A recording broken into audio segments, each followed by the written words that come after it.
everyone, this is Courtney from Ruby Red Farm. Today I'm going to be showing you one of our family's favorite recipes, egg fried rice.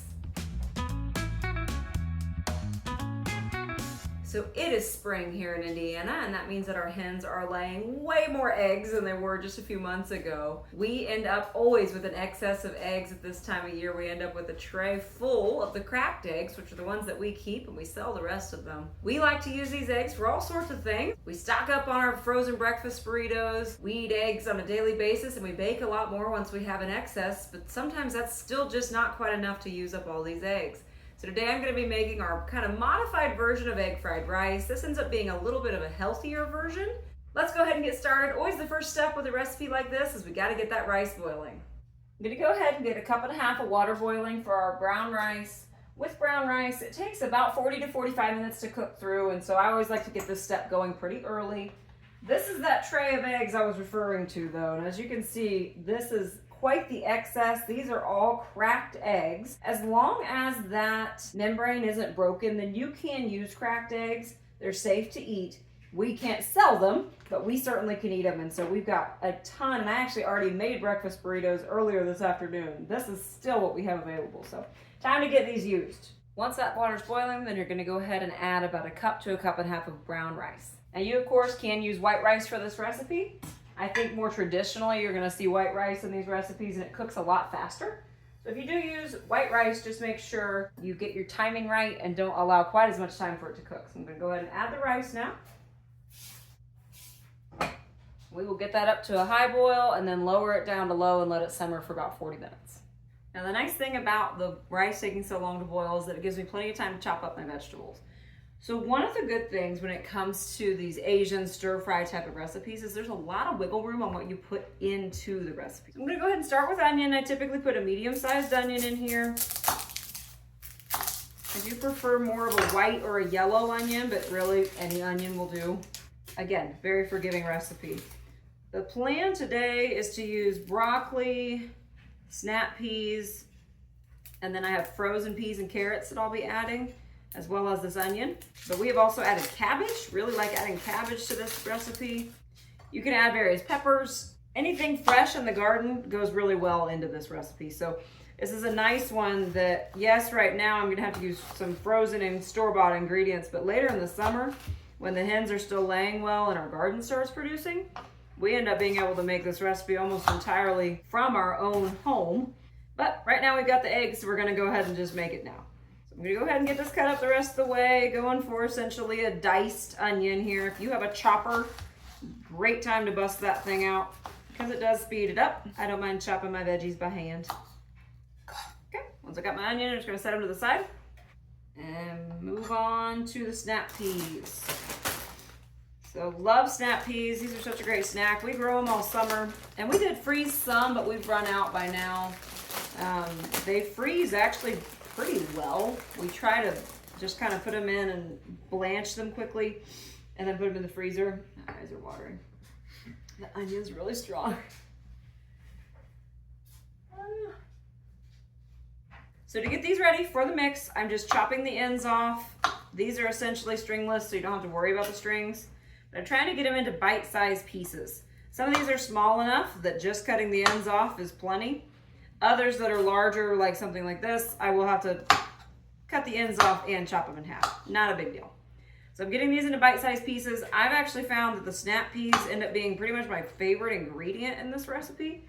They're very fresh and they add just a nice crunch, which is always good in a stir-fry type of a recipe. So I'm gonna go ahead and get the rest of these all prepped and ready to go, and then I'll show you what I do to get the broccoli ready. We'll actually be planting snap peas relatively soon here. They can tolerate cold temps, and we're hoping to have some ready by the start of our June market. So it's almost go time on our snap peas. At the very least, I'd love to have them ready by mid-June. All right, that should be good. So I usually like to get about 1 cup of snap peas. There's so much wiggle room with this recipe. You can kind of take your favorite ingredients, put more of them in there if you want to. I'll put the rest of these back in the fridge for now, and then we'll get to the broccoli.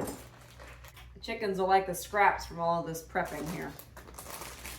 All right, for the broccoli, One thing to think about from the get-go is you do want to be adding the broccoli very, very last. And so when I'm cutting this, I try to keep it separated so that I don't have to put it all in together. The onion and snap pea cook significantly slower than the broccoli.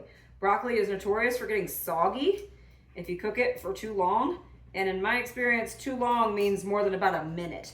So we try to really just do a very quick saute of the broccoli here at the very end. Really like broccoli. I'll probably go ahead and use this whole head of broccoli for this recipe today since I'm planning on making quite a bit. Now, while we call this egg fried rice, it's probably not even technically egg fried rice. We use really only a small amount of oil, and it's simply to get the pan ready. I'm not deep frying this recipe. That's just not the design.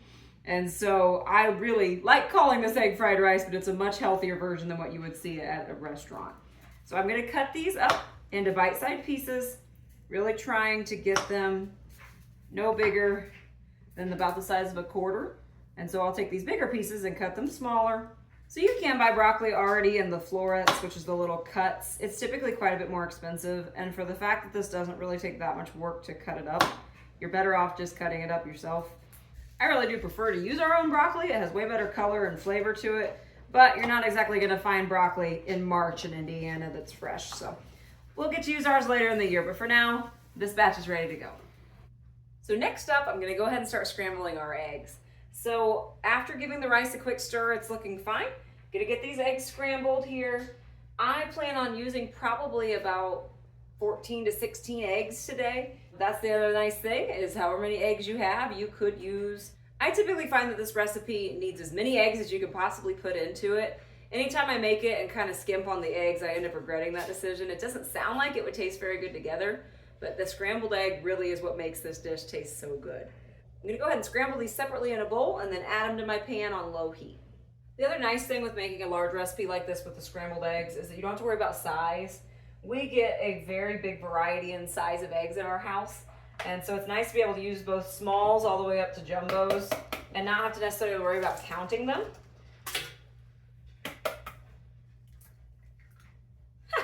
That one didn't have a yolk. Really? Yeah. Huh. It's tiny. It had no yolk. I'll show you guys real quick. Never seen that before. That's our second egg there, and it didn't really have a yolk. It's just a clear blob. That's odd. Hopefully that'll be the only one like that. I've never seen that before. If you got kiddos helping you, this is a great step for them. Scrambled eggs in general are very forgiving. And so if they get a handful of shells in there, you can always fish them back out. All right. Went ahead and went with 18. It's a magic number. We'll go ahead and get these scrambled up really well here. You can grab a whisk, you can grab a fork, whatever you prefer. Just try to get these as scrambled up as possible. You want there to be no circular yolks left. You want it to just be one big yellow blob by the time you're done. And in general, if you can, you also want to try to get it to where there's air bubbles in here. That's going to get you a fluffier scrambled egg. The main keys to getting your eggs nice and scrambled, and that perfect scrambled egg that I have found, are to scramble it separately, don't do it in the pan, and low and slow on the cook. I'll kind of show you how I cook them as well because that does actually make a little bit of a difference. So again, I've got this nice and scrambled. I have sprayed some olive oil in my pan just so that it doesn't stick. So I have it on low heat. I'm going to go ahead and put my giant 18 egg scrambled eggs here into my pan. I mentioned that how you cook it matters. One of the other really important steps is to just leave it alone.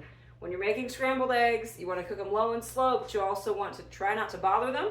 Let them cook, and then you're going to pull in from the sides a little bit once they start cooking and let them cook again. You'll have the perfect scrambled egg every time. All right, once you start seeing signs that it's cooking around the edges here, take a spoon and pull in from the edge. You can kind of scoop and get the rest as well. But pull in all the way around, gather that cooked part into the middle. That way the uncooked part goes down and hits that heat a little bit better. I'll probably do this 2 or 3 times with this batch, but once again now, my job is to leave it alone. Okay, gonna go ahead and do that same trick one more time. And as you can see, everything's almost all the way cooked now. So now I'm gonna go ahead and mix it around. Make sure we're not burning in the middle. Let those sides cook a little bit longer here. Another thing to mention as you're cooking these eggs, now is not the time to season. So with eggs, if you put salt in too soon or add milk or any of that, it's all gonna lead to a really deflated egg that's not got that fluffy, notorious scrambled egg look to it. And then my last piece of advice when it comes to getting that perfect scrambled egg is do not overcook them. Eggs continue cooking after you remove them from the heat.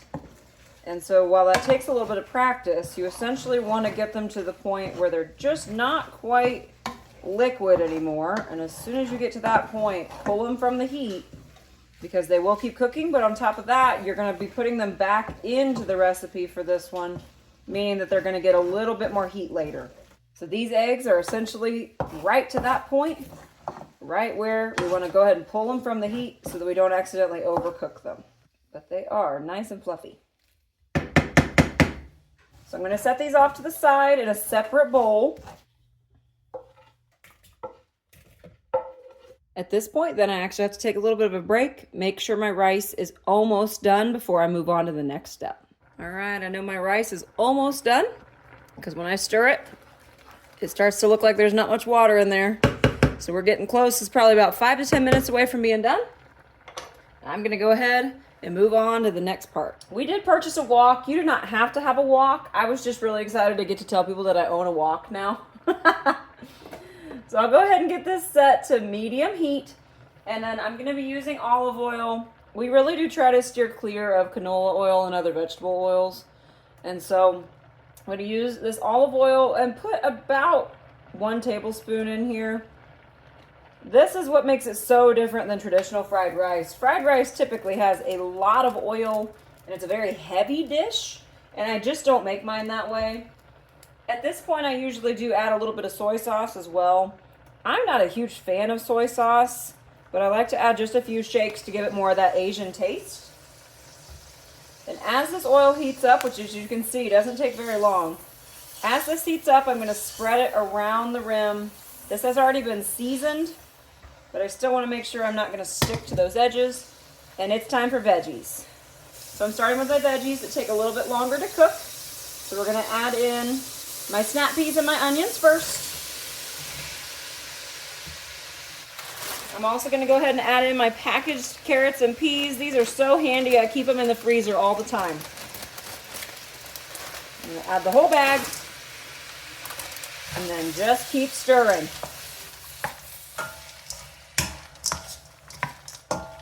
This recipe is a great way to get lots of veggies into one meal. Huge fan of Asian and Mexican recipes for that reason alone. But the Asian recipes in particular, I feel like you can sneak a lot more vegetables that you don't eat on a regular basis with our terrible American diet that a lot of us are used to. So again, I'm just going to keep stirring, going for a nice saute on these veggies, keeping an eye on my rice over here. It is getting very close. With it just having a touch of water left, I'm going to go ahead and add my butter and salt now. I add about 1 to 2 tablespoons of butter to my rice, then about a teaspoon of salt.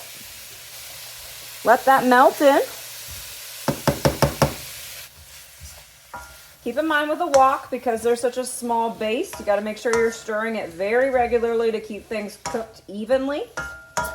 Obviously, the things up the side are not going to cook nearly as well as the items down on the bottom. So you got to mix them up frequently. As these veggies cook, you're going to start seeing those colors really start to pop. In particular, those snap peas. Absolutely love the color that they give every dish you add them to. Really good. I'm going to go ahead and check my rice, make sure it's cooked all the way through. Yep, nice soft rice. Last thing you want is a hard piece of rice after working so hard on a dish like this. All right, at this point, I'm going to go ahead and add my eggs. So I got my scrambled eggs off to the side here. I'm going to add those back in.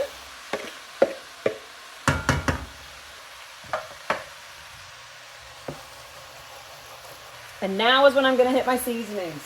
So I'm going to be adding salt, crushed red pepper. Keep in mind this adds a lot of spice, so don't add too much. Lots of garlic. I like to add about a full teaspoon to a teaspoon and a half of garlic. Quite a bit of black pepper as well, about a teaspoon's worth. As you can see, I measure nothing. I like to live life on the edge. Go ahead, stir this all in really well. My veggies are cooked at this point. I'm just mixing. I'm going to go ahead and lower the heat slightly. I'm going to add my rice now. My rice is fully cooked, looking really nice here. I'm going to add it in. So we're down to just one bowl left. The hard part now is just making sure you keep everything moving, stirring regularly. I've still got to add our broccoli. And then I do add a little bit of sauce to this. The point of adding the rice in here, though, is I'm trying to essentially dry it out a little bit, get it more of a crispy texture. It's not going to get fully to that point, but I want to get it away from the soggy, just boiled rice like it is at the moment. Get that all mixed in. This is a huge batch because, again, we're planning on having this for lunch all week. Nice vegetarian option as well. All right, just for the sake of stirring it all in, I'm going to go ahead and add my broccoli now. So here's all that awesome broccoli. And I like to add sweet and sour sauce. I have made this at home. It's not hard to make. It's quite a bit of sugar, as you can guess. But I typically like to add just a little bit at the very end of this process while I'm stirring the rest of the ingredients in. Typically, I'm adding about 6 ounces, so about half of a container of the sweet and sour sauce, which again is a huge recipe. I'm gonna go ahead and keep mixing. All right, you can see the broccoli starting to change color now. It's getting that darker green. You do want to make sure it cooks, but you don't want to overcook it, as I mentioned earlier. Soggy broccoli just does not taste quite as good. All right, at this point, I do like to give it a taste test. I typically end up adding a little bit more seasoning, but I wait until the very end once all the flavors are combined. Let's see what we need at this point. Honestly, it's tasting pretty good. I'm going to add a little bit more salt and a little bit more garlic, and then we'll be ready to go. All right, give this one last good stir, and then we'll give it a try. All right, there's your finished dish. It is all ready. I'm going to go ahead and get it off the heat so I don't overcook this broccoli. But it is so delicious. It's one of those recipes I feel like that tastes way better than it looks, especially if I was a little kid. This would kind of weird me out. But it tastes absolutely wonderful. I'm going to go ahead and get a bowl out and let my husband give the ultimate taste test here.